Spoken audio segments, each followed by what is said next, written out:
lecturer today, Bishop Sam Chidoka. Bishop Sam Chidoka is the Managing Director / CEO, Carriers Capital Limited. Sam has over 19 years experience in banking, debit and equity capital markets, mergers and acquisition, and financial advisory service. He began his investment banking career at the Capital Market Group of now Bank PLC, now Sterling Bank.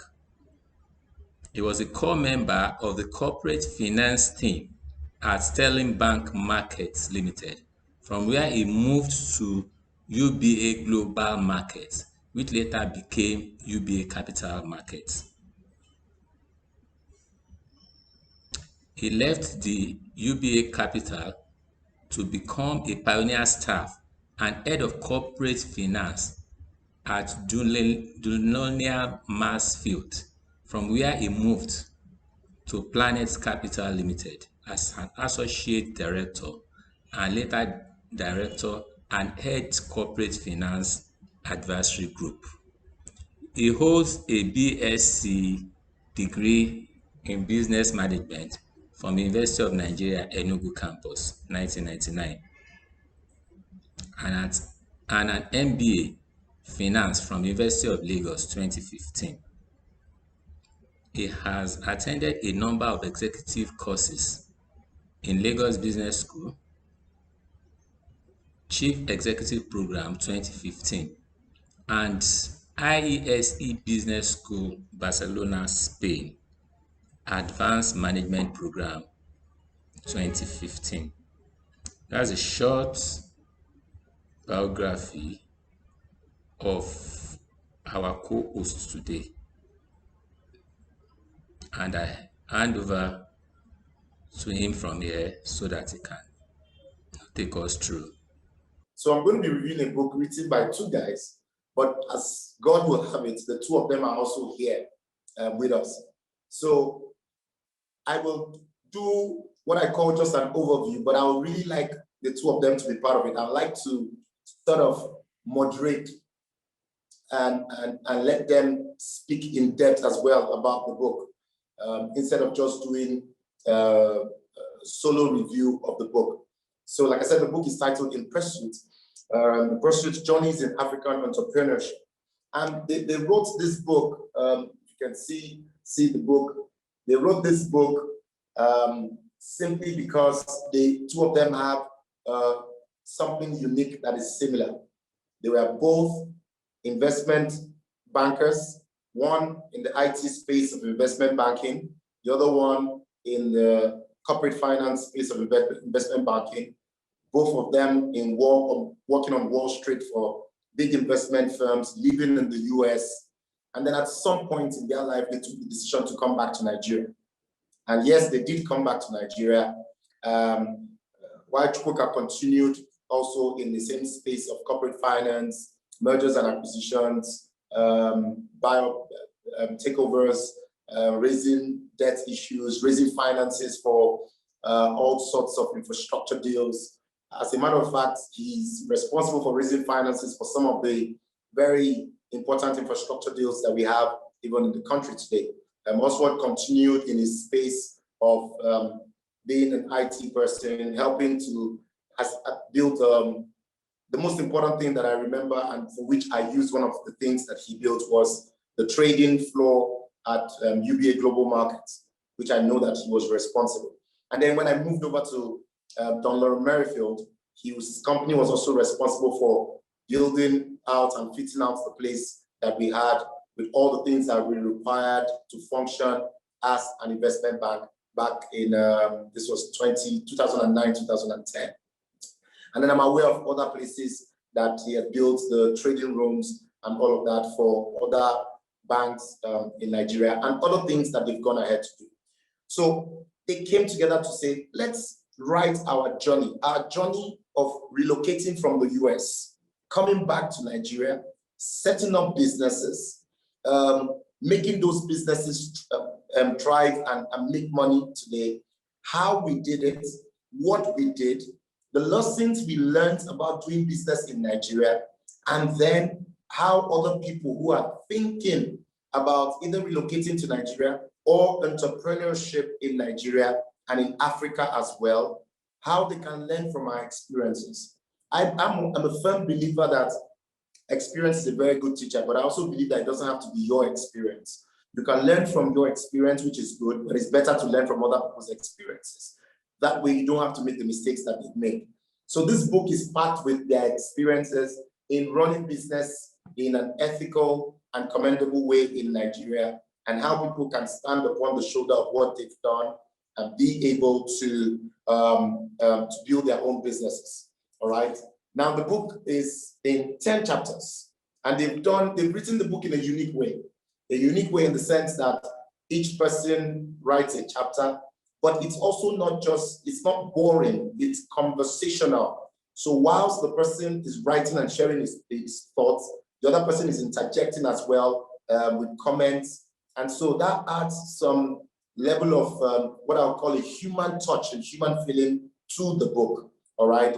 So what I'd like us to do, if you don't mind, to all those who are listening and those who are going to watch this subsequently, I would like, when we finish the review of the book, it will make people want to go and buy the book and read. And as a matter of fact, it's also affordable. So I'm one person who's not been very good at reading, but I was reading 2 books at the same time. So I had to leave the 2 of them to read this. So at some point it was as if I was reading 3 books at the same time. But this, for me, was an interesting read. Speaks to understanding what the issues are, speaks to dealing with the knotty issues you could have in doing business in Nigeria.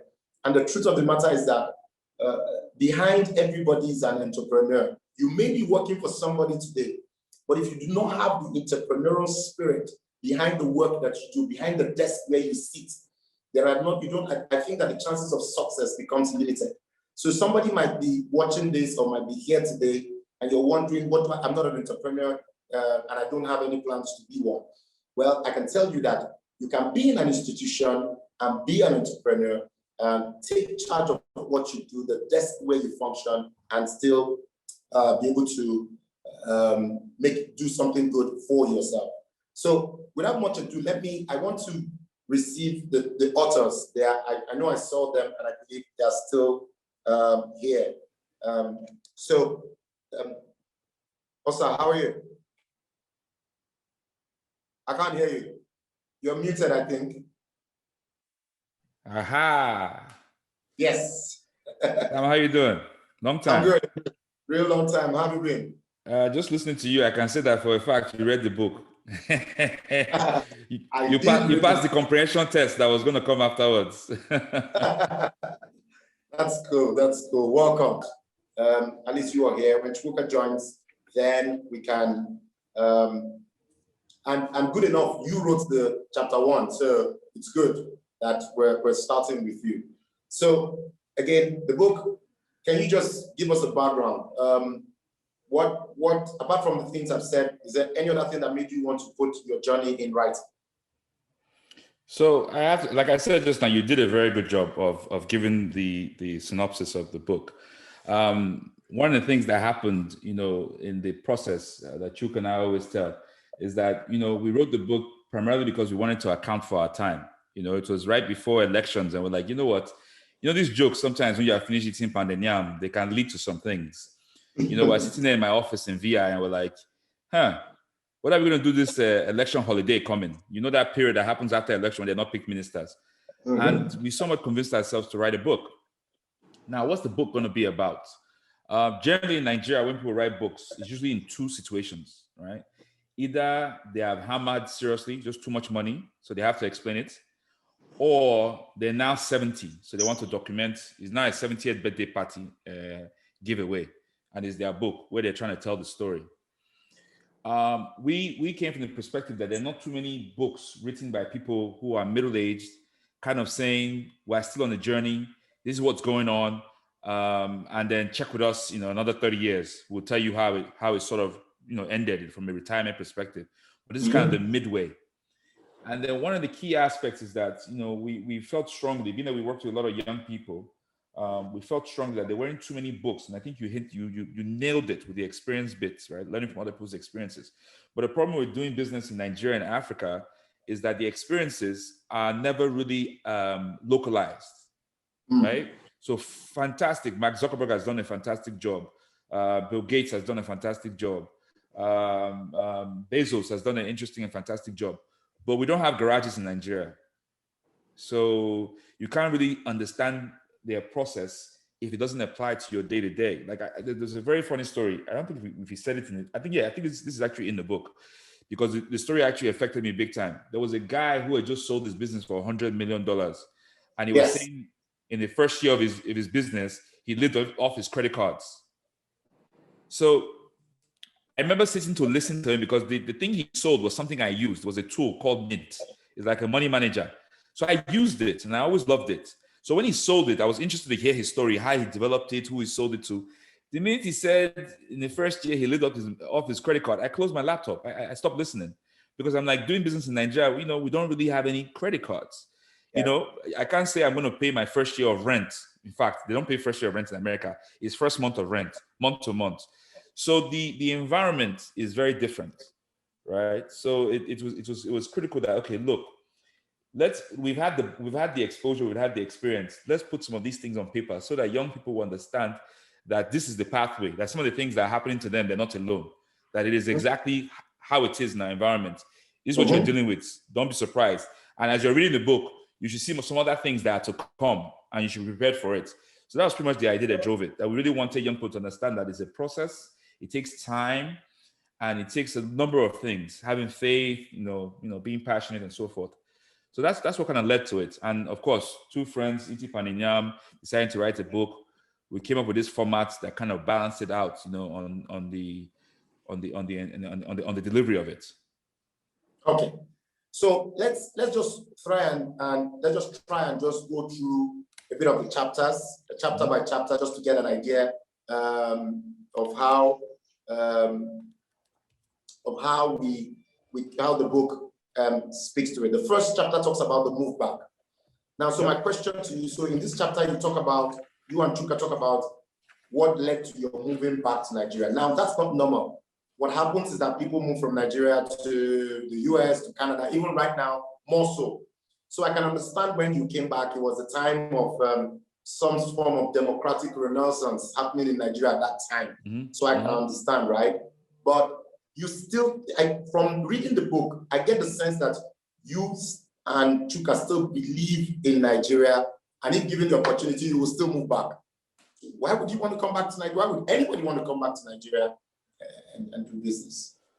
So I think a number of things go into play. Everybody has a different reason, right? So mine was a bit of nostalgia and love, right? So I fell in love with Nigeria again. I've been gone since I was 13. I came to visit and I'm like, wow, this is my country. This is where, when you land, you feel most at home. Chukwuka's reason was more so this was home. He didn't leave to leave. He just left to go to school. So it was just a natural thing for him. After school don't finish, man, they go house. One thing that's interesting about Nigeria, as we did research for the book and had conversations with people, we met a professor in Howard University who told us that back in their day, right? So basically what we learned, there's different ebbs and flows. So there's a period of time when a lot of Nigerians want to move home, and there's a period of time when a lot of Nigerians want to move out, and there's sometimes when it's in equilibrium. So you could be moving in and you see people leaving, and actually makes you think you are crazy. This place I'm trying to go to, everybody's trying to get out of, right? So that's currently right now. Anybody who's trying to move to Nigeria will get that feeling that I'm trying to move, but I'm seeing 10 people leave. So it's a bit disheartening. But the professor told us that back in his time, and I don't want to put a date to it, I think it was like the late 70s, 80s, early 80s or late 70s, that when people finish their PhDs or masters or write-ups that gives them their graduate degrees, when people used to go to America for graduate degrees, that they used to leave the graduate degree on their kitchen table, almost with their lease, their closing lease, and they will go head to the ports, or they will drive by their friend's house and just hand them a packet, say, I beg, please submit, and they go house, right? So at that time, we left Nigeria for school, and the idea was to come right back home and add value to a nation that was building. So people who lived out in Nigeria before 1960, they all rushed home to come and take their place in building a country. And that fervor, that passion, it lasted a very long time. People did that. I think the massive people living in Nigeria, and if you remember, because Sam, we're close in age, you remember the Andrew Don't Check Out adverts. Yep. Yep. That was because at that time was kind of the first time where people were actually going, this is not going to work. Oh yeah, let's go. And I think that's where the big exits happened, where you now look at America and you now have 30, 40 years of Nigerians who have lived in America. They're now Americans, in fact, and they've created a society there and other places in the world, obviously. That's when we think it first really happened. So you fast forward to the period of the early 2000s was kind of the reverse. So a lot of the children of those people, so I'm a child of that person. My dad left in the 80s. I went to school there. A lot of us started looking at home and going, wait a minute, there's something happening in our country, right? So a lot of us started coming back. So if you think about all the people you worked with at UBA and all these places, we all came back at the same time. You can reach out and touch 10 people. You alone, Sam, you can reach out and touch 10 people who all came back in 2005, 6, 7. In fact, yes. the very early people came back in 2000, like Chukwuka. Those ones were mad people. They came back in 2000. Pre-mobile phones, right? Then you have people coming back 2001, 2003, but 2005, it was an epidemic. Yeah. Then 2007, 2008, we kind of joke about those ones. Those ones got fired, so they came back. And I'm just joking. But, that's when the world crisis happened. So there was another influx of people that came home. So Nigeria is home. I mean, it's rough. I had a conversation with somebody today and I told them something I was trying to do. And the response was, not about Nigeria excites me anymore. I understand that feeling. But in the same tone, I also understand that Nigeria is home, right? It's our own home. If we continue to leave it, then who's the person that's going to develop it? And part of the reason why we have the problems we have today is because we all left, right? Of recent, I get this message, and every time I get it, I don't know, I think I'm the odd one. I get upset. The message I get is some Nigerian who has been appointed at some position, working for Biden or working for one of the best pharmaceuticals. On TV now, I'm in the States now, right now, by the way. On TV now, almost anytime they bring up some expert on TV for this COVID stuff or anything, it's always a Nigerian. True. Some doctor in Chicago, every single vaccine that was done for this COVID, each team has a Nigerian that is very prominent in the process. Biden's team, he has like 5 Nigerians. I stopped counting. But it's gone to the point where I no longer get excited when I hear that a Nigerian in an environment that works is doing well. Because the truth of the matter is that we are amazing people, right? We're an amazing people. And it's very difficult for us to do all that we need to do in our environment because the soil is just not right. So the question now becomes, who now prepares the soil, right? Who now prepares the soil? The soil needs to be prepared by us. A generation of us need to actually say, okay, this soil, we will sit down here and we'll prepare it, right? When you don't have the equilibrium of the right kind of people trying to prepare the soil will never be prepared properly. It's just like, for instance, there was a period of time I was very interested in farming. And I'm still interested in farming, but I was interested in tomato farming. And people, when I started doing research about it, they kept on telling me about how the Nigerian soil is great for everything, but there's certain things you need to do to the soil. This one guy gave me a process that he did. You have to take the soil, you have to cook it. After you cook the soil, you now put the soil back and this and that. After he gave me the process, I folded my hands. I said, just to grow tomatoes, I'm sure in other climates, they have other chemicals they add to the soil. This is probably his way of solving the problem, whatever the soil is doing to the plants called tomato, right? So the question is that, okay, this is our Nigeria. Who then prepares the soil if we all leave? If our next generation, if we're all middle age and our next generation are all leaving like in the 80s, it's going to be a repetition of what happened in the last 30 to 40 years. Okay. Because me and you, Sam, we won't say we're on our way out, but we are now thinking paying for university and us retiring. That's true. Those days of us trying to create and build and they are slowly waning, So it becomes a case of who will prepare the soil. So to answer your question more directly about why still come to Nigeria, I have options. My options, there's no need to go into that. We all know our resumes, but we still choose Nigeria, right? We still choose Nigeria because Nigeria is ours. And we understand that, a place that produces people who actually make impact around the world how great will the country be if we actually be able to prepare the soil in Nigeria that allows Nigerians to perform in Nigeria? I mean, it mind boggles me. It numbs me. It makes me, it excites me, just to think about it. It may not be in our time, it may be in our kids' time, but somebody has to do it. So Okay. that's the key part. Okay. So in chapter 2, I see that you guys deal with your origin. So you talk about it's titled Two Bendel Boys. So in the old, when we had 19 states, it was Bendel states. Now Chuka is now from Bendel. Bendel. Chuka is now from Delta states. Yeah. Where they are looking for $4.2 million. We don't know where it is, but that's where he's from. It's coming. Maybe a snake ate it. Okay, so and you are from Edo State now, right? But really, so chapter 2 talks about the fact that you are really Nigerians, how you came about, and all of that. So that my advice would be anybody who wants should read the book, and the chapter 2 just speaks to who they are and their background and where they're coming from. But I like to quickly go to chapter 3 because there's something I need to pick up from there. You tagged it corporate affairs, but I find that in chapter 3 you talk about your work experience. Chuka working with Stanbic, and first of all, Citibank, then with Stanbic and all of that. Now, these are the biggest banks in terms of the kind of deals he was doing. I mean, if you stay in Stanbic or in Citibank, you're doing deals of hundreds of millions of dollars, closing such deals. With you came back, you started off at UBA, first of all, trying to help them set up all their IT things to make it work, to get sense of what they were doing. You speak about all the issues you had sitting on stools, working with young people, them not understanding what you were saying initially, having to train people and all of that.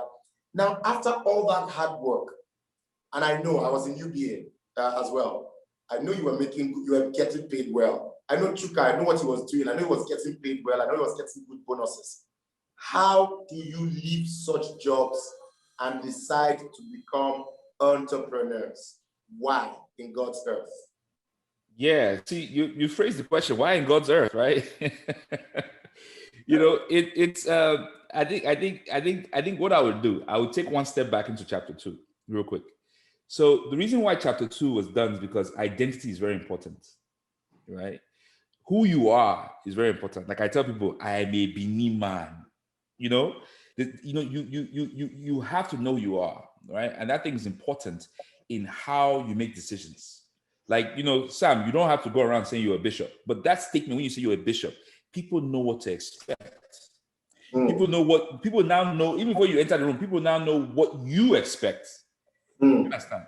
People now know what the conversation should be because Bishop Sam is coming, right? So identity is very important. Now, I now take that into chapter 3, where we now introduce ourselves into the Nigerian work environment. And you know what the Nigerian work environment is. Everybody on here knows what the Nigerian work environment is. And you take the idea of identity, you take the idea of purpose, you take the idea of why am I in Nigeria?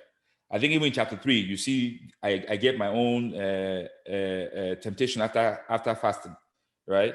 Where I was basically given offer to stay on with somebody else as opposed to go start my thing. We ultimately came here. I think the vision is what leads you, right? When you have vision and you don't act on your vision, then it's just a fantasy, right? So you have a vision. So when I packed my bags, when I quit my job, so you see I was getting paid in Nigeria, I was actually getting paid maybe 1/3 times in America, right? Working for Goldman Sachs, a VP. I actually left a VP position, which probably was going to pay me almost double what I was making, which was already ridiculous, to come to Nigeria for less. And the same thing happened to Chuka. So it's the vision of coming to your own continent and creating value, right? Working for somebody was just a pathway to that. It wasn't the destination, right? So the vision that I had was, okay, I'm going to pack my bags. I'm going to pack my young family, my wife, and we're going to go to Nigeria, and we're going to start a business that does things that are based on my wheelhouse. So working for somebody happened, they paid me decently, happened to be the pathway to it, right? And anything other than starting the business that I've started and I ran for over 15 years now would have been derailment, right? So that's ultimately how you leave a job. I think even in the book, we say something to the fact, how do you become an entrepreneur? You start by having a job and then you quit, right? Because, you have to have started somewhere. If you didn't, unless you were born an entrepreneur, you had the right support systems and so forth and so on, then you just wake up in the morning and become an entrepreneur. And in Nigeria, we have some of that just because there's a gap in the ability to the supply and demand of jobs and skill and hands, right? So you have people who just naturally graduate university, never work for anybody, go right into business. So there's a lot of that happening, but that's not happening because, it's not happening because, in innovation, a lot of these ideas that are being had are not really driven by innovation, right? So innovation is the necessity, the mother of innovation. But sometimes we just have necessity and then we just have things that fill them up, but it's not innovation. It's just that our necessity is just too much, right? So I'll give you one example. One example is the guy who charges phones. Is he being innovative? The guy who charges phones and charges you money for it.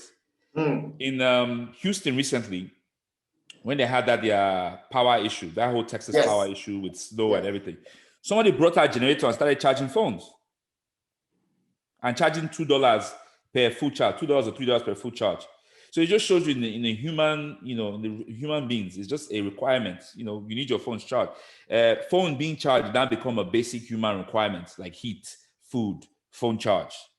So leaving my job at UBA wasn't hard. Anytime anybody asks me how long, you worked at UBA, I say, yes, I say for 26 months.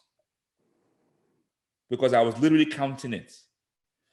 As in, okay, it served a purpose. I needed to know who the other vendors were in the market. I needed to know how vendors were dealt. It was school. One thing a lot of young entrepreneurs don't understand is that working for somebody else is paid education. As in, the person you are working for is paying you to learn. Okay, wait. One second. Just saying this, there's this thing that I see flying around. So now that you said working for someone is paid education, but I hear some people say that salary is the bribe they pay you to forget your vision. How do you marry these two? That is one of those things that people start saying to allow you think that that working for somebody is not the way to go. Working for somebody needs to be timed, right? You have a vision that you want to open a bicycle shop in Delta State. Nobody has one there. You're in Lagos. You went to the University of Lagos. You're now working for a bicycle shop guy in Lagos. You need to have a plan. A plan has a time to it. You see where I'm coming from? You need to be saying to yourself that I'm going to do this for 24 months or until I feel like I've learned everything and I'm comfortable. Do you understand? And then from there, you now go off and do yourself. Because you see, when you started, you were talking about entrepreneurs that work for people. Those are what they refer to as entrepreneurs, right? Both of them have the same mindset. Somebody who works for me, if I have somebody who works for me, I look for entrepreneurs all the day. They are amazing people to have work for you. People who come in there and they take it on, they take everything as a project. Everything has to have some kind of value created, either as money or impact to the business. They will always grow your business for you. And what you give them is knowledge, process, let them understand, give them exposure, take them to meetings they will never be able to go to. Do you understand? There's certain MDs, certain people will never see if you don't take them by hand and take them and let them sit in those kind of environments where they are talking to very senior people. It opens them up. That's what you give them back. Now, the difference between an entrepreneur and an entrepreneur is risk management. Because what's now happening is that the person is now saying that this is my idea, will feed me. That's the statement you make.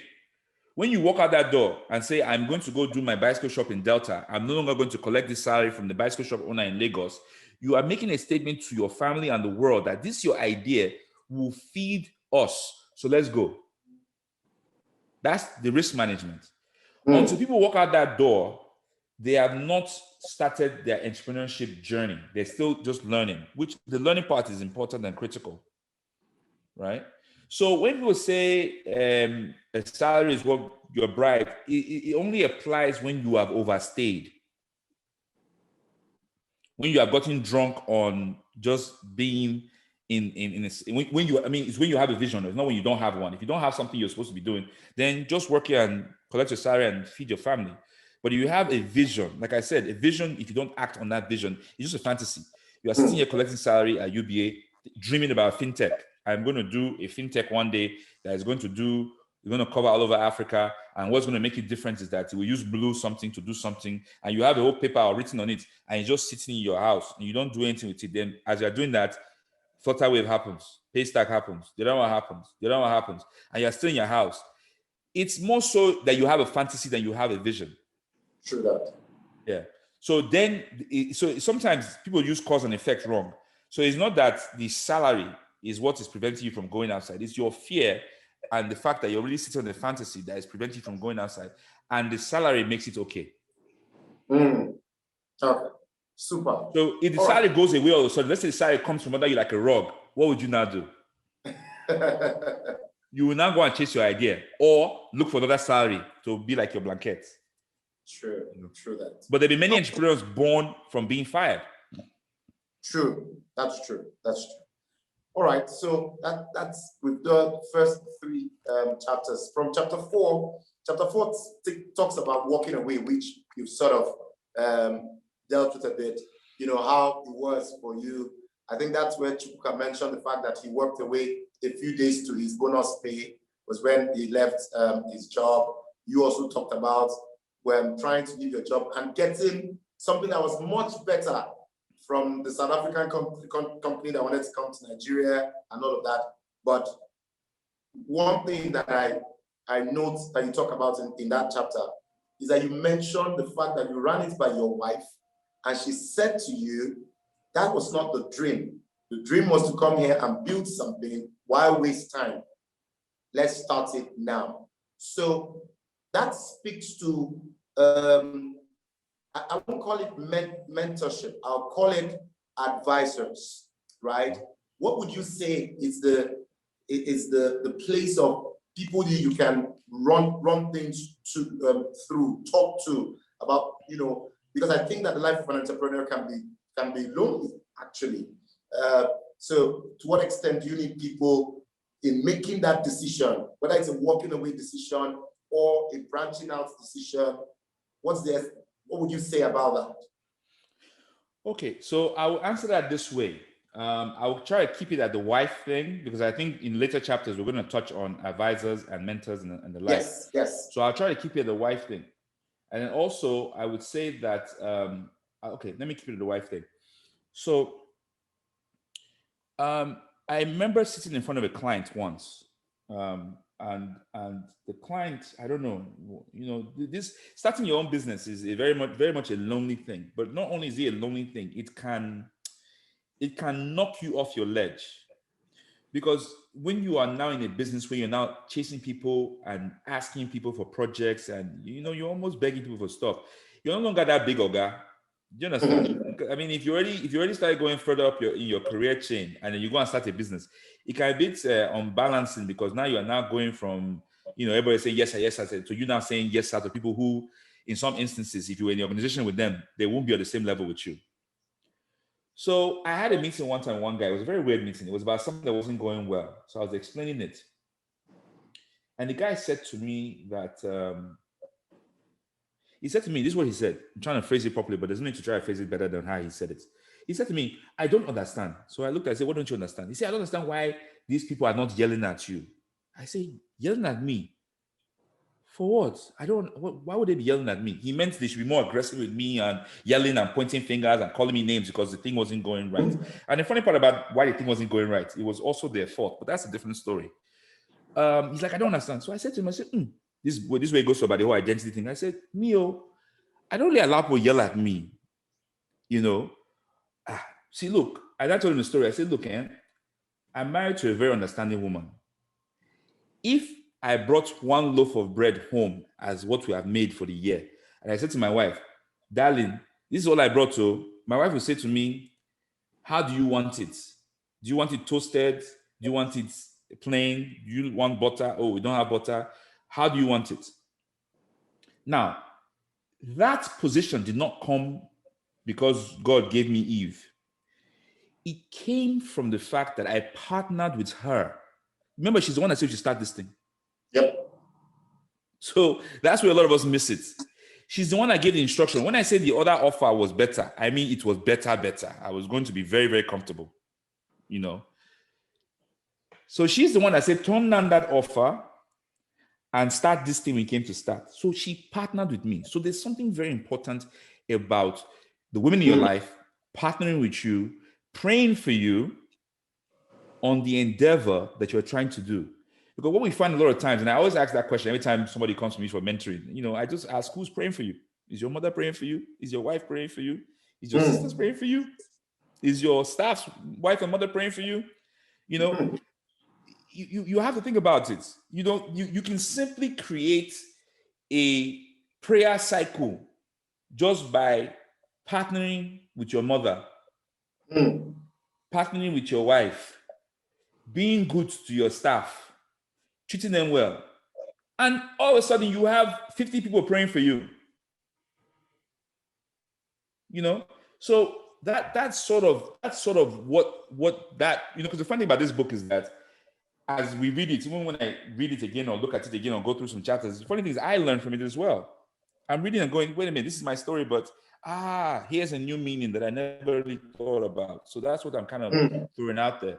So I took because the way we wrote it, we just kind of wrote it how it happened. You know, there was a whole thing about being honest. There's a whole thing about just telling the story as it was. So we said it how it was. It was only until later that I realized that in that moment when I showed my wife, see, oh, these people, they want me to come and do this thing. And she said back to me, no. We came to do this and let's do it now. That was her partnering with whatever would follow. And what that does is it gives you confidence. So Sam, you named a bunch of things that we did. Some of the things we have done in my company I've done, people, they don't know, but some of these things are just outlandishly huge, right? But it gives you confidence. When you enter the room now, you see some big MD trying to do MD, you just say, you know, oh God, you know, I don't have any pressure. I don't have any stress. Nobody's asking me for money to send anybody to Germany. I don't have any of that. You know, at home, they understand that, you know, what we get is what we have. And that ultimately inspires you to do the best. And ultimately what happens is that you now over-deliver. You know, because you now over-deliver. Madam now gets what she wasn't expecting. Now, you know, it's now better than it was supposed to be. So that's sort of what that led to, right? Walking away was difficult. Partnering with my wife was very important. I think having people that you talk to and understand what you're doing is critical, because you are 100% right. The entrepreneurial journey, like we rightly said in the introduction, we try to touch every single person that we thought about who should be reading this book and more. It makes you believe that you're alone. That is the number one thing that entrepreneurship does to you. You think that this thing you are going through, this very moment, this very thing, it cannot be anybody else. FX rates, dollar has gotten more expensive, naira has lost value. It's only you. There's nobody else going through that. It can't be, right? It can't be. It's only me. So it does that to you in a way that, because it's really a game of survival. So the things that happen tend to have a lot more meaning to you than, you know, if it happened to you while you had a job. Super. So we think. People who have jobs are going through it too. You know, when you talk to somebody who's on a salary and they have some money they're paying tuition for in America, that FX thing is kicking them as well. But we never think about it. Entrepreneurs just think it's just us. Okay. All right. So time runs when you're having fun. We're almost getting to an hour mark. Oh, wow. So it's almost 9 p.m. So Nigerian time. Let me combine the next two chapters 5 and 6, because I can see a linkage to them. So the first hurdle, that's the title of that, says it takes 7 years chapter. So for instance, you talk about the business plan, how everybody has a business plan, and how you said we're going to do this in 1 year, in 2 years, and all of that, and not realizing that these things will take you 7 years, because it's actually, whilst you encourage people to, you talk about coming home, you talk about, trying to, if we don't do it, who will do it? You are also truthful about how difficult it is to do business in Nigeria. And that's what we begin to talk about. It takes 7 years. And I think it was Chuka that said, in fact, 7 + 7 at some point, right? Yeah. Then you go down to the 300 missing pages. So the two chapters sort of speak about what it takes to do business in Nigeria, and then the untold stories, the stories you don't hear. You know, Nigeria is a funny place. And when I was reading that chapter, I was laughing because I've always had this view about Nigerians. Every rich person that you know, when you tell them to tell your life story, the story is always short. They start and end it, but it's just the grace of God. And I'm like, but what happened? How? Tell us but you know, because of the Nigerian, we never really. So if you want to talk about these two chapters, I think that to a large extent, I'm an entrepreneur myself, and I know what the hoops I have to jump on a daily and on a weekly and a monthly. It's not easy, but I dare say it's worth it. So if you can speak to that very quickly. Yeah, so you're right. Those two chapters are very connected, right? One of the key things that connects those two chapters is that there's a disconnect between effort and success, right? Everything that means you made money in Nigeria has a very instantaneous feel to it. Hammer, it's like you don't hammer, it's immediate, it's instantaneous. So what that's not done with our younger generation is that they think making money is very quick. If it takes so long, then you are not making money, you are lost. So that does two things. One, people find ways to cut corners very, very aggressively. People are also impatient. And then while you're being impatient, Nigeria is stealing time from you at the same time, right? So generally we lose 10 years with Nigeria. It's almost anybody, go through anybody, they're losing 10 years. You graduate when you are 29 from university. You have lost 10 years. Your mates in America graduate at 20, right? Buying powers are off. If people who came to sell in Nigeria, they came to sell to 21-year-olds, but the buying power of 21-year-olds are really with 31-year-olds. True. So what you tend to find is that because that disconnect is there, people understand it takes time. And then even people who have good stories to tell, this is the part that's really painful, they don't tell their stories. So people who will tell you that, that guy, overnight success, it took him 14 years. If you go and look at it very carefully, you'll see that when you were in university together, when he started hustling those small goods, he was selling cabin biscuits. Now he's making cabin biscuits in Aba and selling to all of Nigeria. He started 14 years ago, right? So a lot of guys who their stories are very linear, you can just follow it and you can see there's no hidden parts. You will see that it took them time, right? So in America, they say, the business has been around for 3 years, it's viable. In Nigeria, you can be a business of 14 years and you still feel like a startup. If you don't take cash off the table, you'll be restarting your life as well, along with your business, right? So that time period, that it takes you to start your business is important that young people understand it. And it's also important for them to start understanding how to identify good stories, right? When somebody doesn't tell you, if you can't graph how somebody made their money, then you just clap for them and move on and go figure out, because you have to be able to follow a story. If somebody has done a cabin biscuit business, you should be able to look at it and go, if I also want to do granite biscuit business, also in food and food distribution, I should be able to follow this guy's story to do it. But a lot of times you can't, because the trajectory, the story makes no sense. There's a jump. And that's what we mean by 300 missing pages. As there's physically, if the person had to write a book today, they would take out 300 missing pages. So the name of the chapter really means that person has missing pages in their book that you can't follow, right? And because the book was really written for us to understand the process, it's important that people who are trying to understand the process understand the bad process. Otherwise, any process will be a good process if the outcome is always money, right? If you see your idea of success as money, then anybody who has money is a mentor. Yep. He has a nice car. That guy is driving S-Class. Me too, I want to drive S-Class. Follow. But then you will break leg now, because you can't exactly follow, because the story is not exactly straight. So those two chapters really speaks to time. It speaks to time and having good stories. It speaks to time, having good stories, and a process to be successful. And written in a style where it's like, look, we're just giving that is real. Like, even this book is checkmating us. When I turn 70, I cannot tell you, by the grace of God, I cannot tell you anything different, because at 45, you already read what I did to that point. So if I now take a turn, all of a sudden this and that, you now say, okay, you now go on. You don't have to do too much. You draw the line from beginning, which is chapter 1, and you get to chapter 10, you put a point there, and then you now look at the rest and say, wait a minute, this graph don't make no sense, right? So that's the idea. We want young people, we want people who are starting business in Nigeria, we want people who are coming to Nigeria. So we want to identify that you need to have patience. That coming to Nigeria, Africa, in fact, you need to have patience. It's going to take time. And these are some of the things that are going to chop your time, literally eat your time. And then there are bad stories and good stories. Learn to identify the good stories. Okay. There's a question here. Tunde says, was the same opportunity available throughout the time you were working before you resigned? So did you have the same opportunities from when you were working to when you resigned? I'm guessing it's talking about opportunity that you had to start the business. Was the same opportunity there from before you resigned and when you resigned? Yeah, because I came to Nigeria with what I call the business plan.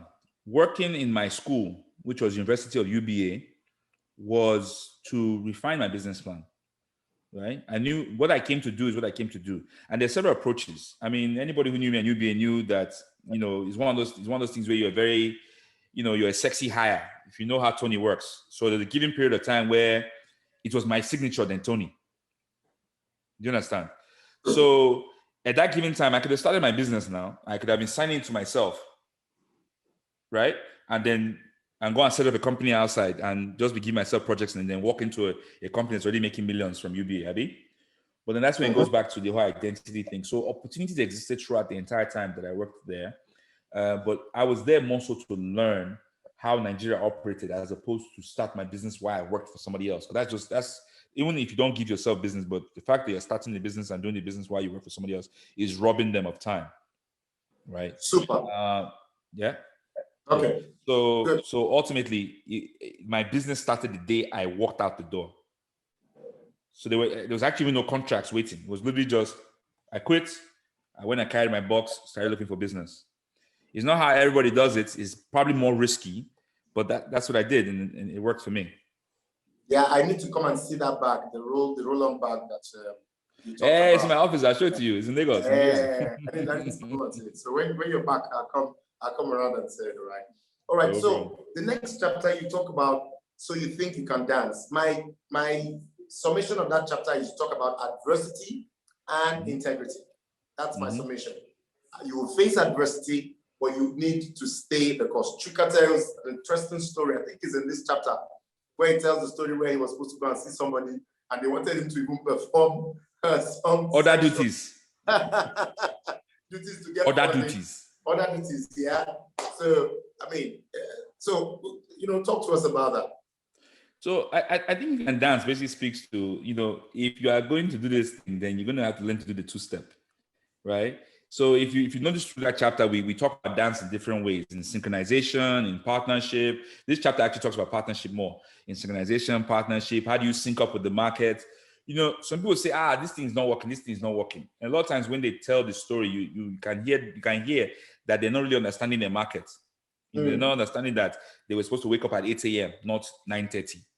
That the difference that one and a half hour, or not understanding that they were supposed to have gone to La Casa in 2005, 2006, not now. Not now. Exactly. So it's dancing with the market, dancing with the business is really understanding the market and dancing with your partners, really understanding your partners. Two-step. Your partner does this, you do this. Adversity things will come. How do you manage it, right? You dance in the rain. Do you step out? You are dancing, it starts to rain. Do you go back inside the house? So it's a number of things that it's saying the environment is going to challenge you, because one of the things Chuka and I say a lot is that you need to know yourself, which comes from an identity perspective. You need to know your business, what you're trying to do. And one thing that's really critical is you need to know your environment, right?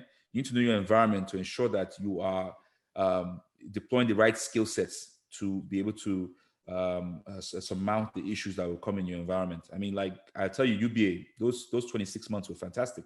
I learned a lot, I learned how business was offered in the market. I learned so much. And that's what I've used in addition to the other things that I've learned over time to build my business.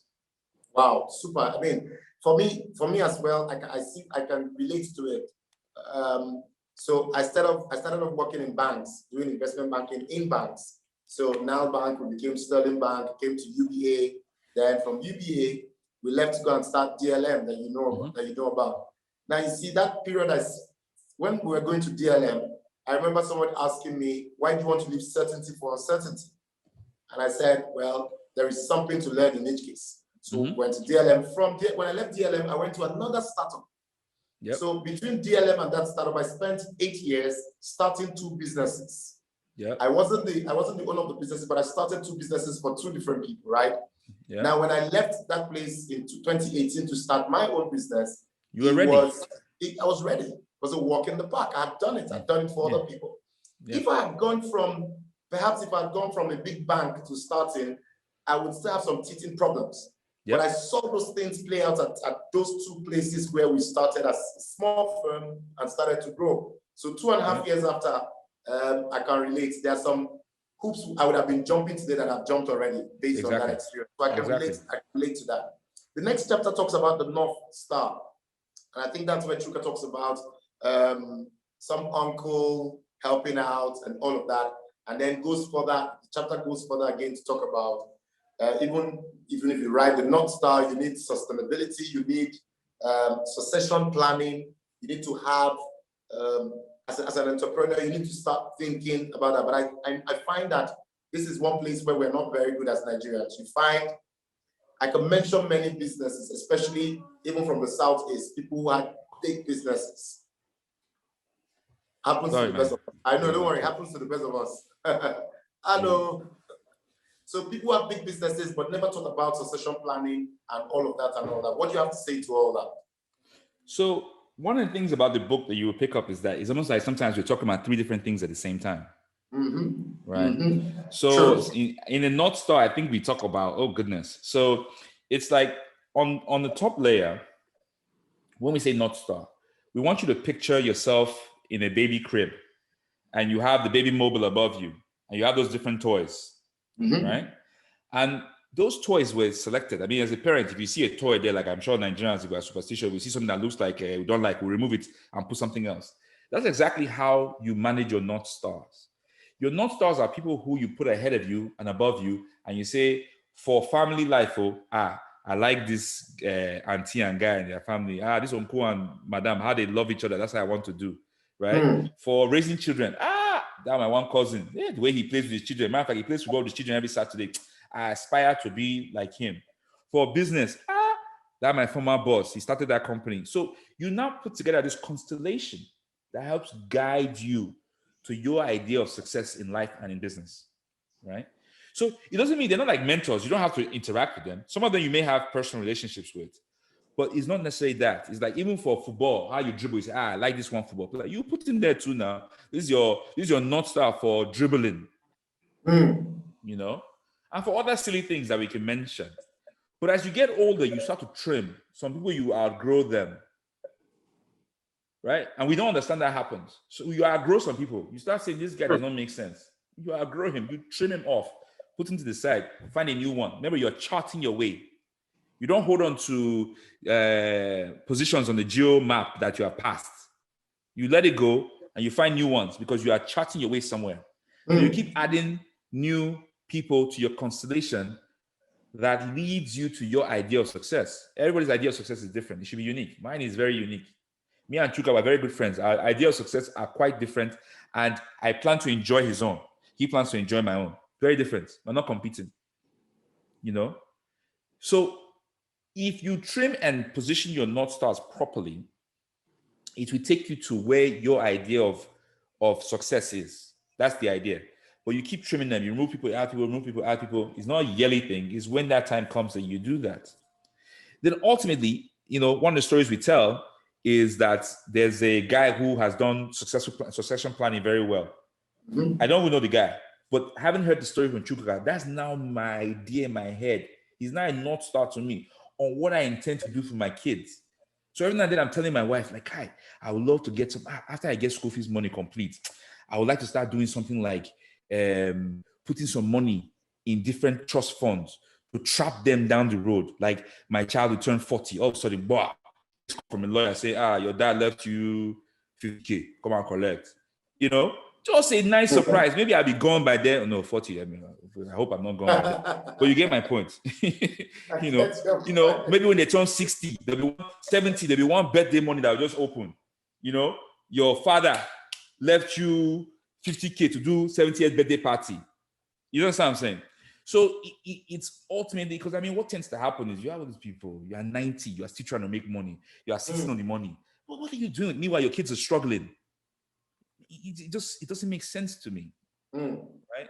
So you now start to determine what is your North Star as it relates to money and your children, right? Let them struggle, let them try to find their way. But at what point do you help them? Like, I would like my 24-year-old daughter to start thinking of buying a house. She's already saving for it. So that means in 5 years, I will probably give her a bump and say, here's more money, go and buy the house. Because I want you to have a house before you're 30, right? My son that's going to university, like a typical Nigerian father, he's not going to pay school fees, Abi. He's not going to have any loans. But after that one, now maybe he wants to start a business, So you have to find North Stars that help your mind down that road and help you think about how the succession plan. Like, for instance, the guy in the story, he has already passed his children. He's thinking about grandchildren. Yeah. How that idea excites me. Can you imagine, as me and you are now, Sam, we are thinking about grandchildren's university tuition. Can you imagine? That we're discussing a trust fund to pay for grandchildren's tuition. We're still thinking. I mean, I have my son who's going to university in the fall, and I'm thinking, we have somebody already how to do all of it, and it would be much better if it was his own grandchild, his own child that I was thinking about to, pay. And that's where you have really, that's where you have generational wealth passed on. That's where we get it wrong. I mean, I tell people all the time, when you look at some of these American families or British families that have gone on for generations, the money that they're working for now is not one for them. It's for 2 generations down. True that. True. Their money was already made. Some before them worked for them as well. Yeah. Their money was already made 2 generations prior. So the North Star chapter really speaks to a different way to look at mentorship. So when people think about mentorship, I think we skipped the mentorship chapter. Mentorship as, it happens to me now, being that we've written a book. Also, can you be my mentor? They don't understand mentorship is a relationship. And almost the best kind of mentorship, the person that is mentoring you almost do more for them than they do for you. True that. The one day when you now need them for that advice and you sit down, and say, Auntie, Uncle, I need this thing, they will just destroy the entire world to deliver for you. True. True. North Stars don't necessarily have to be mentors. They're just people who you identify as you like their story. And also, it's not every part of them, because you can meet an uncle who's not great with his wife, but he's great with his kids. And what you're focusing on is the part that he's great with his kids, or he's good at accounting, or he's good with his money. So it's the idea of faces of a North Star. There are people you look at and say, this person, I like this about him, and I want to peg it up above me as something I want to transition myself with towards my idea of success. Super. There's a question, but I think you just answered it when it says, can you have the same North Star in 2 areas you aspire for? And I think you just spoke. Yes, to that. you could meet one person that has several faces of ideals that you're looking for. Could be one person. They are great in business. They're entrepreneur. I had one. Make her so rest in peace. She just passed recently. She was amazing with her children. I've never seen a woman who just constantly strategic. She's like, it's almost like she had a business plan for a child. So I admired her for that. And also, she was an amazing entrepreneur. She was involved in so many things. It's when she passed, I now realized how many different things she was even involved in. Wow. So she was a North Star to me. May her soul rest in peace. Amen. All right, as we round up, I'm going to take the last 2 chapters together. I don't blow. So I perceive that I'm looking at the man who has blown in Nigerian past. No lie. Remember the book says in pursuit, journeys. But now you talk and you say I don't blow. I don't blow and the move back again. So it's like going back, the first chapter is the move back, and then it ends with the move back again. But it talks about I don't blow. But in I don't blow, what I get is a sense of what is your definition of success? What do you call success? People always equate success with money. And I tell people always that that's not necessarily it. That you can be successful and not necessarily have. And there's a portion of the Bible that I always use to show that example. That if you read the book of Genesis, when Joseph was a slave boy in the house of Potiphar, the Bible says he was successful, right? But he was a slave boy, so it wasn't about money. When he was in the prison, the Bible also says that he was so good and so successful and so efficient that they handed over the prison to him. He was a prisoner, but he was successful. So success is not necessarily about, but I'd like you to speak to that. So just tie the two of them together. I don't blow what the success means to you. They move back again. So going back like a circle. The book sort of closes in drawing like some form of circle. Yeah. So you've nailed it, right? So, your definition of success. I mean, Joseph was on his path, right? So every single experience was a new tool for what was to come, right? He was learning if you go read those chapters again, interesting enough, we recently did that in my family. If you read those chapters again, you see that in each of those situations, he was gaining different skill sets that was now used later when he became, the COO of Egypt. So it's definitely speaks to your definition of success, right? And the difference between rich and wealth, right? So you can be wealthy and not be rich. Sure. Right? And you can be rich and not be wealthy, right? So the definition of wealth, as in what comprises in your definition, what defines what the composition of your definition of being wealthy, right? As in I'm a wealthy person. And the idea that we really should be chasing wealth as opposed to rich, right? Rich meaning just money. In the understanding that monuments, right? So we now start speaking about legacy, and that's that this legacy comes into this chapter of I Don't Blow, right? In fact, that legacy is not monuments, right? As we can see, people are knocking down monuments all the time. Yep. Right? Physical monuments are getting tossed in the river after 100 years, but it's getting tossed. But if you think about how you pour into people, right? So people being impacted by you and the ripple effect of that's how you leave real legacy, right? You leave legacy in people's hearts, people's lives. You imprint on them, right? That imprint on them is what defines your legacy. So people who have done very evil things like in history and they got monuments and roads named after them, all those roads are being renamed. True. But if you are a nice person and you be imprinted on people, that imprint can last for generations. It can last for generations. People who built clinics and hospitals, I didn't do anything evil, just built clinics and hospitals. Those things are still going now. Still healing people, still touching people. People who built charities, still healing people. And some of the people who did both. They built monuments and then they built charities. If you notice, there are charities that live on. Ford Foundation. Yep. Whatever monument he built to himself, whatever house, who knows where that is? Right. So it's the part that really touches lives that lives on. So your definition of success needs to find a balance between touching people, being happy, making your family happy, and being able to provide for your family. And that's where it sort of should be the blend and where it lands. Where you define me, you could I'm not trying to define anybody's idea of success. So if your idea of success is a private jet, please, by all means, get it and call me and Sam after you get it so we can go for a ride. Right? That's not the point. I think people have different ambitions, right? I mean, it just so happens mine is not, I don't really desire private jets, even if I had the money. Don't get me wrong, bro. I know why it's necessary.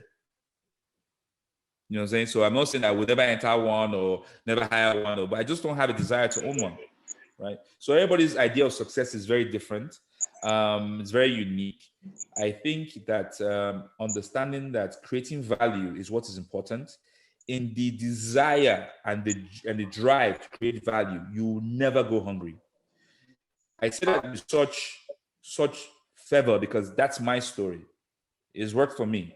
In the desire for creating value, I've never gone hungry. I think I'm even doing better than just feeding myself, right? But it's all been based in the fact that I wanted to create value for others, or for myself, and ultimately, in that desire, it wasn't to say I want to make money. It was to create value that impacts lives, value that impacts a business, value that helps people. And in that, and the same thing for Chuka. I know I'm the one speaking, but the reason why we both wrote the book and why, although it's presented in a way where one person is writing and the other person is talking, that's more of a lead. The idea and what's being presented is agreed upon. It's both our words, as in this is what we believe. Okay. And that's So it's a stylistic that is one person, but ultimately, what is the opinion? So it could very well be that one person writes something and the other person totally disagrees, but it's still a chapter. That's not the case here. We actually are saying the same thing, so it's intertwined while being different. And the idea of return back again, it's comical. It's kind of speaking to what's happening right now, that a lot of people are leaving. Yeah. Right. A lot of us have found ourselves in such a duality or situations where family is abroad, you are local, you're going back and forth for various reasons, trying to provide for your family and give them the best, which means it's kind of detached from where you feel that you're creating your value and what your heart is saying. It's hard, right? Because you're saying to yourself, on one hand, Nigeria is home, Nigeria is this, but then your family is abroad. Right? It's like, what are you saying, right? What is this thing you're saying? So do you really believe Nigeria is a home and Nigeria is a place? So that's what that last chapter really speaks to. About moving back home again, right? Because every time you come back to Nigeria, you're just moving back again. Yeah, you get to that point where for us, for those who are in the period where your children are going to high school or to university and all of that, those are decisions you have to make. You have to make a decision whether you want them to go to school in Nigeria or to go to school in the US or the UK or somewhere in Europe. And that's a decision you have to take for your family. It doesn't mean that you think less of the country, but unfortunately, you've been in Nigeria, you have to provide a lot of things for yourself. But one thing you can't provide for yourself, you can't do that university for your children. You just can't. So you just have to find a way to take the best decision for your children, for their future as well. And that doesn't in any way take away the fact that you still believe in the Renaissance in Nigeria and Africa as a whole and all of that. All right, so I've been talking with Oswald, and we've been talking about In Pursuit, Journeys in African Entrepreneurship. And I think it's been a fantastic time that we've had and talking about this. So what I'd like to do for all those who are online with us, I'd advise you and recommend very strongly that you go and get the book. You can just, I'm sure that our host for tonight will make sure that he stocks up on the book as well, so that people who want to buy can purchase. You can also search online where you can get it. I got mine very easily and it was delivered right at my doorstep, and you can get yours. And I think the meat is in reading and assimilating and then also putting those things into practice. Even the Bible says that it's not the hearers that are blessed, but it's the doers, right? So it's one thing to read, it's another thing to begin to put those things into practice. So thank you very much, Oswald. Without much ado, I'd like to hand over back to Mr. Olumide Ajayi to take over. Okay, thank you very much, Mr. Sam and Mr. Oswald. I guess some people would want to ask some few questions. Like I have my own question, and I will fire first. While I wait for, if you have a question, raise your hand so that we can, your questions can be answered. You should have some time to ask questions. So Mr. Obadia, I would like to ask a question. As we were talking, something was racing through my mind, and is, how did you decide on which business that is best for you? Because you said you came to Africa, and went into a school, UBA school, just to prepare yourself for your business. How do you come about that? Because that is the starting point for many people, how to decide on which business they do. Did it come by inspiration? Did you pick it by experience of prior job, or from just, fancy, maybe just fancy the business and you feel that, it will work for you? So how did you come about deciding which business exactly do you want to do? Okay, so all those methods that you stated are all methods that can happen. People can say, you're a doctor, but you want to do cakes. Or I have a cousin who's a lawyer, partner in a law firm, but left to go open a restaurant. And she's a fantastic chef. Actually, one of the best chefs in Nigeria right now. But most people don't know she's actually an attorney. So that was where passion led her. In my particular case, the question is direct to me of how I decided. What was not said in this conversation, and probably is in the book, or maybe is some missing pages, is that I fell in love in Nigeria in 1999. So 1999, I was working on Wall Street, but I was making several trips to Nigeria. It became ridiculous. It's like I came to Nigeria for a weekend. That's how bad it was. I just loved being here. I would leave New York on a Friday. I'd be back in my office desk straight from the airport on a Monday, right? Young man making decent money, so it was just a goal. So people are going to Miami, I'm going to Lagos. So I think during that period of time, you start interacting with a lot of people and you start doing research on what kind of value can be created on the continent. And ultimately, during that time, I'm an infrastructure technical person. So the business I chose to do was within my wheelhouse. And I think I said that earlier on. So what I did for UBA is what I ended up doing for other banks. Of course, ultimately, you will build on that, right? So you start building other products on the infrastructure. So a number of things we've done from infrastructure spaces, we've done cabling for banks, we've built office spaces for banks and companies, we've done cabling for data centers, a lot of infrastructure projects we've done. They're all tied to things I've done in my career prior to Nigeria and also while in Nigeria.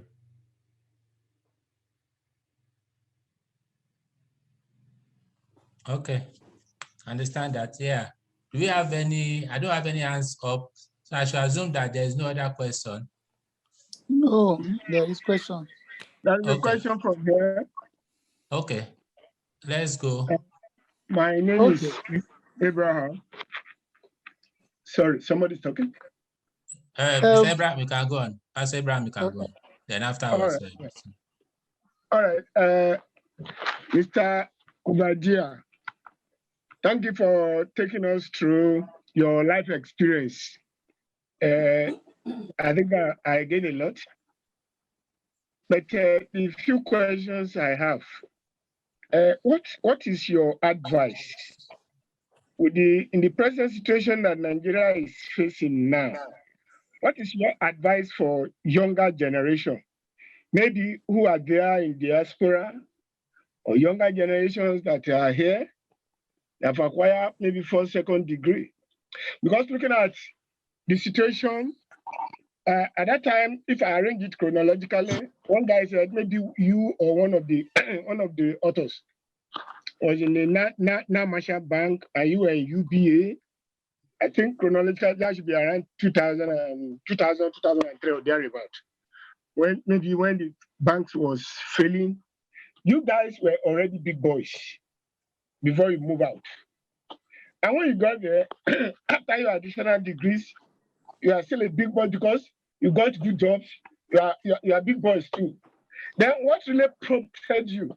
Oh, let me go back to the country. Because I know there was a particular time, particularly when Obasanjo was ruling, things were getting better. The writing of Nigeria debt, the situation, even the image of the country over there in globally was improving. So the economy was improving, the inflation was coming down. Then unlike now, where you have all this banditry now, you have kidnapping every day, galloping inflation, petrol have just increased now yesterday to 212. You have devaluation of whatever you're doing, everything is just becoming harder. And I pity this younger generation. So do you think if it is now, you advise somebody to be coming down to Nigeria now? God bless you.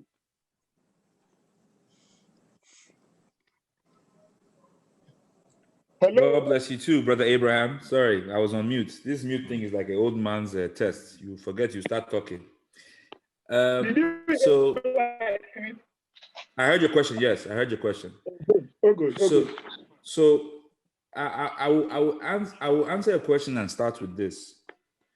One of the things in the book that Chuka and I totally did not account for, or maybe we didn't understand that we had done it, was the fact that we didn't realize that one of the areas that were similar was the fact that we both were returnees, as in you have both gone abroad, done your education, and then you're now returning to Nigeria. On that alone, you're already a big boy, as you said. Well, thank you very much.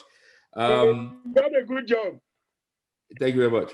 So, and then you now go and work at a bank at a senior level. So the story has a certain air to it, or there's a certain gap right? There's a certain gap, and we acknowledge that. And what Chuka would normally say to that is that there's something about the ground that you're under, knowing who you are and the ground that you're standing on, and actually watering that ground that you're on. Now, in this current day, what is my current advice? After advising many people to move to Nigeria, many. It's like that. I mean, it's almost like if you go into Lagos and go and see all the people who returned are running things, they will have my name attached to them that I advised them to move back home, right? It was almost like a church, me and Chuguka, were, archbishops of the Move Back movement. Today, I will not lie to you. I will tell you that my advice has changed small. All right. I've said to people, be sure that you know why you're going. Don't just let it be passion alone. That's why we have the chapter in the back that actually says the move back again.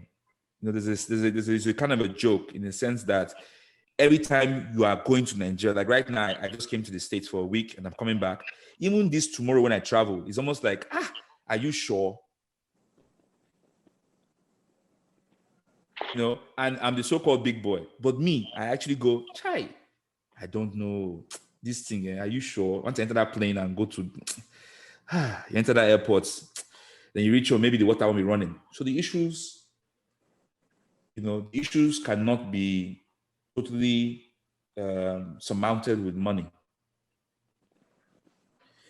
Now becomes a case of, if not us, then whom? Right? If the young don't fight for the country, then who will? I'm not against anybody packing a load and say they want to move to Canada. But we must be aware what Canada is doing themselves. Canada is not taking just anybody. They're taking our best. It's calculated. The test and the point system does not just take anybody. Your fine cousin in wherever in Lagos that speaks good English and dresses well can't go. It has to be somebody who has the right point system. And that point system is only taking our best. Canada has an aging economy, which means there are more old people than young people. So what do they need? Young people. Where are they collecting young people from? The Young People Farm, Africa, where 60% of our people are under 25. Right? So that is the issue, right? We have to understand that these people are doing it strategically. We need to be thinking, what do we do to stem it? Right? What do we do to stem it? How do we solve this problem? What do we do to stem it? Right? How do we help our young people survive in our own country so that we keep our best? It's something we all need to think about. It's not it's not an easy thing. I'm not even standing here saying it like it's going to be something you can just wake up and tomorrow we'll solve. We start off saying our own soil is not good for us. It's good for other people. There are people building houses in other countries based on what they do in Nigeria. It's good for other people. Our own soil is not good for us. So, but then the question now becomes, how do we fix it? Now, of recent, one thing I started saying to people is that when a system is entrenched, you have to get in the trenches to fix it. If the system that is entrenched, we're calling a political system, that means we all need to get into the political system to fix it. Who have we left our political class to? Are we engaged? When you talk about protest is good. You can protest all day. Protest will initiate change. Protest will make change become a conversation. But if you want change to sustain, you have to get political. If you want sustaining change, you have to get political. Nigerians were like on a car.